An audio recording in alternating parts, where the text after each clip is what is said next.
tal? Buen día.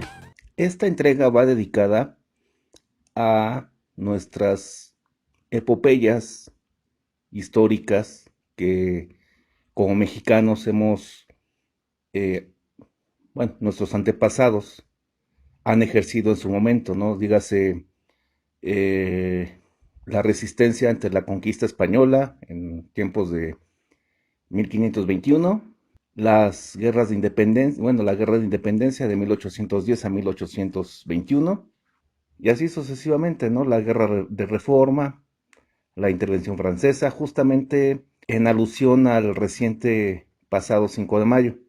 Como mexicanos, pues tenemos ese emblema, ¿no? La batalla de Puebla.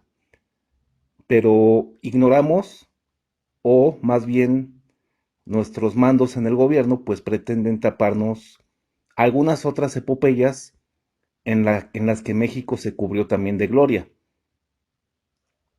Tenemos que en la época de la intervención francesa, pues nada más hablamos del 5 de mayo, donde las tropas bajo el mando del general Ignacio Zaragoza, pues vencieron en los fuertes de Loreto y Guadalupe en 1862 a las tropas francesas bajo el mando del general Carlos Fernando, conde de Lorenzés. Carlos Fernando Latrip se llamaba, y era conde de Lorenzés, cargos nobiliarios, ¿no? de ese país. Fue derrotado, humillado y posteriormente fue relevado, y en su lugar pusieron posteriormente al general, al mariscal Forey. Y al año siguiente el mariscal Forey y sus tropas vencieron a los mexicanos que estaban sitiados en Puebla, que un año antes pues habían vencido a las tropas de Lorenzés. Hasta 1867 se da el revés para los franceses, para los invasores. Y una de las batallas más destacadas no solamente fue el sitio de Querétaro, que ejerció el general Mario Escobedo en Querétaro, no. Una batalla muy decisiva fue la que ejerció el general Porfirio Díaz el día 2 de abril de 1867, justamente en Puebla. Esa batalla fue definitiva. ¿Por qué? Porque él expulsó a los últimos franceses que quedaban y venció para siempre a los traidores conservadores bajo el mando de Leonardo Márquez. Y son de esas epopeyas que pues no pintan en los libros de historia, ¿verdad? Porque pues se trata de que fue Porfirio Díaz el que estuvo al mando, y con la cuestión de que él está muy satanizado, pues se omite esta batalla decisiva, ¿no? Que fue la que prácticamente dio la libertad al pueblo de México contra el invasor. Pero hay otra batalla más interesante y que obviamente no aparece en los libros de historia de la primaria, no aparece en los libros de texto. ¿Por qué? Porque se trata de una victoria mexicana contra fuerzas estadounidenses. Y aquí es donde vamos a hablar de la batalla del Carrizal. ¿Cuál es el antecedente de este evento? Pues que el general Francisco Villa, el 9 de marzo de 1916, atacó una ciudad estadounidense llamada Columbus, en Nuevo México. Por ello, pues el Congreso de Estados Unidos autoriza una expedición llamada punitiva, de castigo, vamos, una expedición que iba a poner en castigo a Pancho Villa. Esa expedición se autoriza el 14 del mismo mes, 14 de marzo del 16. Ponen al mando al general John Joseph Pershing, apodado Black Jack. Tiene bajo su mando 10,000 soldados, 10,000 efectivos, entre ellos un grupo de soldados afroamericanos, cuyo batallón se llamaba los soldados de Búfalo, Buffalo Soldiers. De hecho, Bob Marley, si nos podemos a poner una referencia, tiene una canción al respecto, los soldados Búfalo, perdón. ¿Qué fue lo que pasó en el Carrizal? Bueno, pues que el presidente Venustiano Carranza había dado su autorización a Estados Unidos para que avanzaran en el norte del país, en específico en el norte de Chihuahua. Pero les dijo, nada más en el norte, no me avanza ni un metro al sur, porque estarán violando la soberanía. Y no voy a permitir que se viole la soberanía. Independientemente de las órdenes del presidente Carranza, pues los Estados Unidos, bueno, el general Pershing, con toda su arrogancia, pues hizo caso omiso y avanzó más al sur.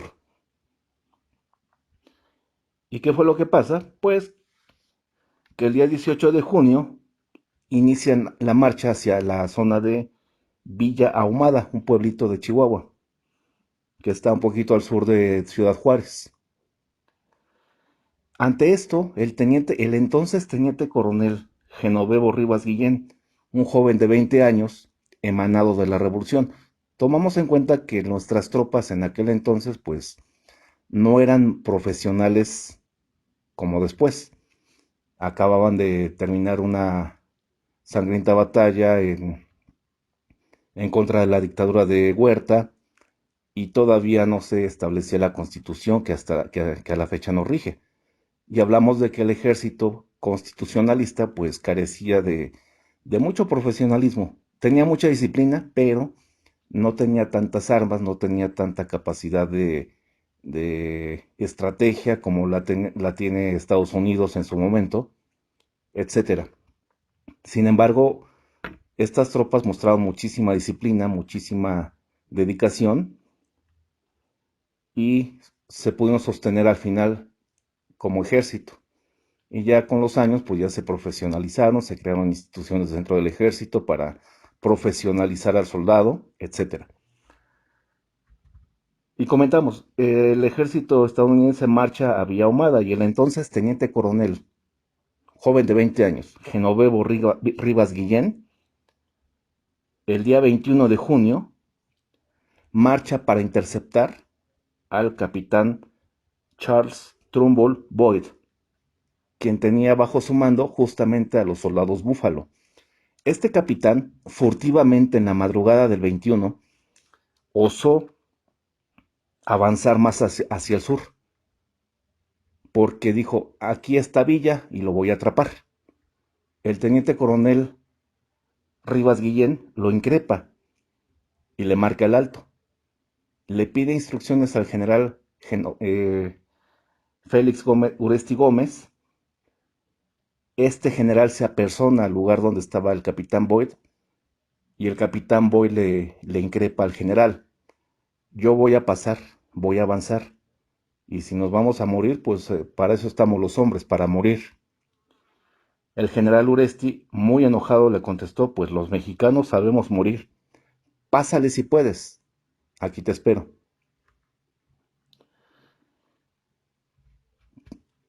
El ejército mexicano, bajo el mando del general Félix Uresti Gómez, un hombre de 28 años que ostentaba el grado de general de brigada, pues apostó a sus tropas. Y al momento de que el capitán Boyd empezó a avanzar, empezaron los combates. Cae herido de muerte el propio general Uresti Gómez y toma el mando el teniente coronel Rivas Guillén.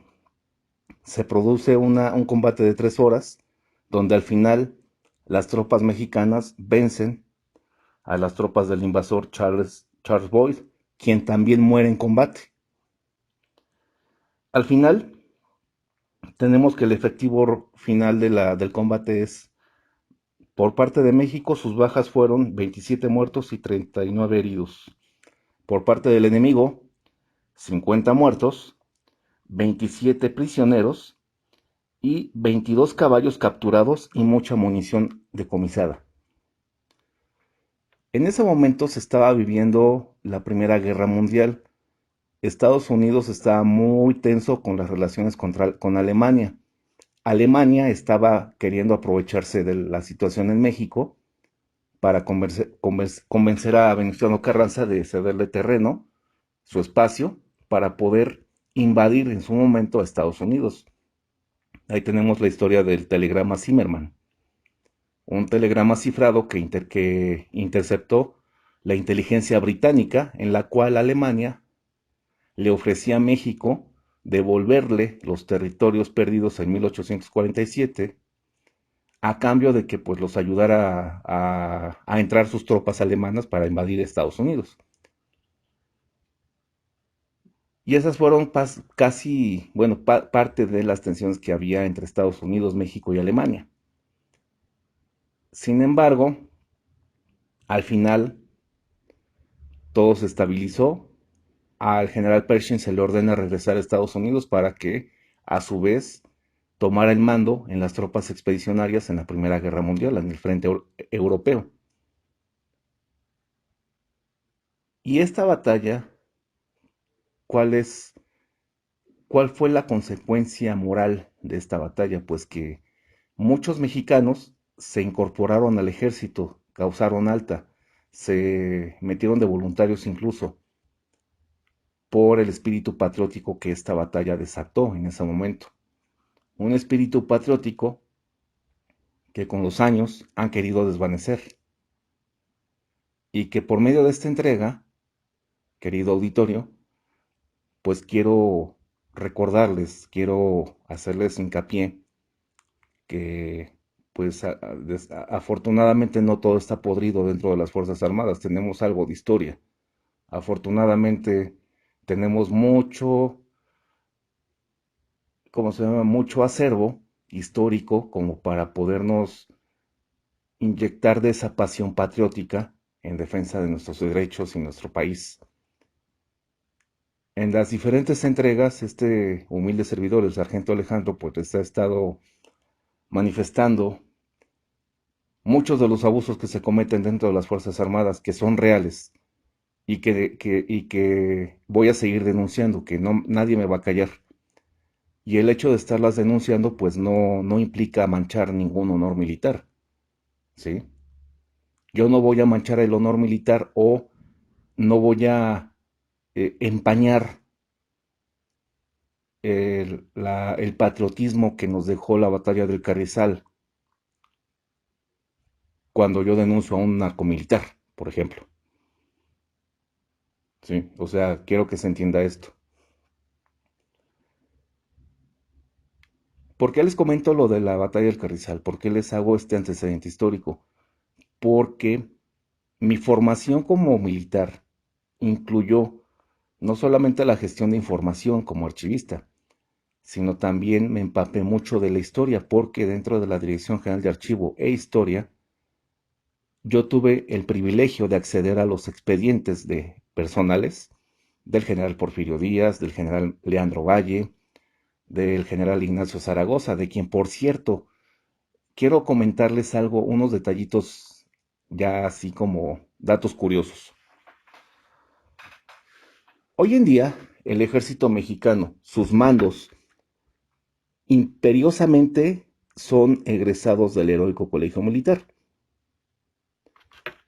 Y hablamos del personal que entra desde muy joven como cadete. Queda internado 3 años en el heroico y a los 3 años sale como subteniente. Esos son los mandos, los que pueden llegar hasta generales, los que pueden acceder a la Escuela Superior de Guerra y ser diplomados de Estado Mayor, etcétera, hacer cursos en el extranjero, seminarios, etcétera.